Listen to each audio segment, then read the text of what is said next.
کچھ مورخین کا لکھنا ہے کہ عمر ابن عبدود کا وار حضرت علی علیہ السلام کے سر پر لگا اور آپ علیہ السلام کو زخم بھی آیا اور وہ نشان آپ کو کئی عرصے تک رہا۔ جب عبد الرحمن ابن ملجم نے حضرت علی علیہ السلام پر نماز میں وار کیا تھا تو اس کا وار بھی آپ علیہ السلام کو اسی جگہ پر لگا تھا جو عمر ابن عبدود کی تلوار سے ہوا تھا۔ جنگ خندق میں عمر ابن عبدود کے وار کے بعد حضرت علی علیہ السلام نے اپنی تلوار میان سے نکالی اور زور کے ایک ہی وار سے عمر ابن عبدود کے ایک پاؤں کو کاٹ دیا۔ وہ زمین پر گر گیا اور تڑپنے لگا۔ اس کی یہ حالت دیکھ کر اس کے ساتھی بھاگنے لگے اور سارا لشکر حضرت علی علیہ السلام کی دہشت سے لرز اٹھا۔ سب ادھر ادھر بھاگنے لگے اور مسلمانوں کے لشکر میں اللہ اکبر کی صدائیں بلند ہونے لگی۔ عمر ابن عبدود تڑپتا رہا۔ حضرت علی علیہ السلام نے اسے مخاطب ہو کر کہا، اب تمہیں اپنے اس پاؤں کی تکلیف سے اس گھوڑے کی تکلیف کا کچھ اندازہ ہوا جس کے تم نے پاؤں کاٹ دیے تھے؟ عمر ابن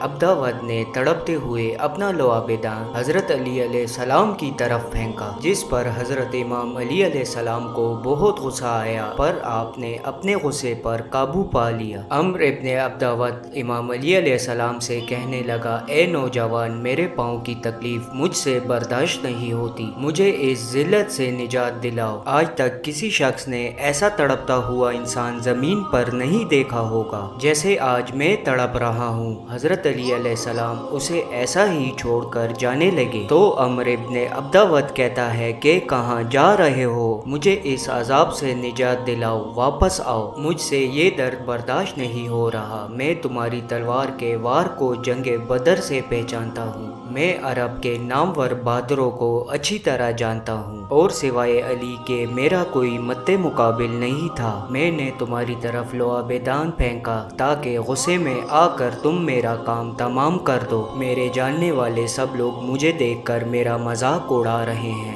حضرت علی علیہ السلام نے فرمایا، ہم اہل بیت کے یہاں جو کچھ بھی ہوتا ہے وہ اللہ کی رضا کے لیے ہوتا ہے۔ تم نے میرے غصے کو بھڑکایا تو میں نے اپنے غصے کو ٹھنڈا کیا۔ اگر میں اپنے غصے کو ٹھنڈا کیے بغیر تجھے قتل کر دیتا تو میں اللہ کی مرضی پر اپنی مرضی کو مقدم کرتا۔ مجھے تھوڑا غصہ آ گیا تھا، پھر میں نے اپنے آپ کو پرسکون کیا اور اپنے رب سے مغفرت طلب کی اور میں اب اللہ کے حکم کو تم پر جاری کرتا ہوں۔ جس کے بعد حضرت علی علیہ السلام نے عمر ابن عبدود کو قتل کیا۔ حضور پاک حضرت محمد صلی اللہ علیہ وآلہ وسلم نے فرمایا کہ خدا کی قسم علی نے اس کو قتل کر دیا۔ عمر ابن عبدود کے قتل کی دہشت اتنی تھی کہ اس کے باقی ساتھی فوراً فرار ہو گئے۔ نوفل بن عبداللہ فرار ہوتے ہوئے خندق میں گر گیا، جسے نیچے اتر کر حضرت امام علی علیہ السلام نے قتل کر دیا۔ باقی فرار ہو گئے۔ حضرت محمد صلی اللہ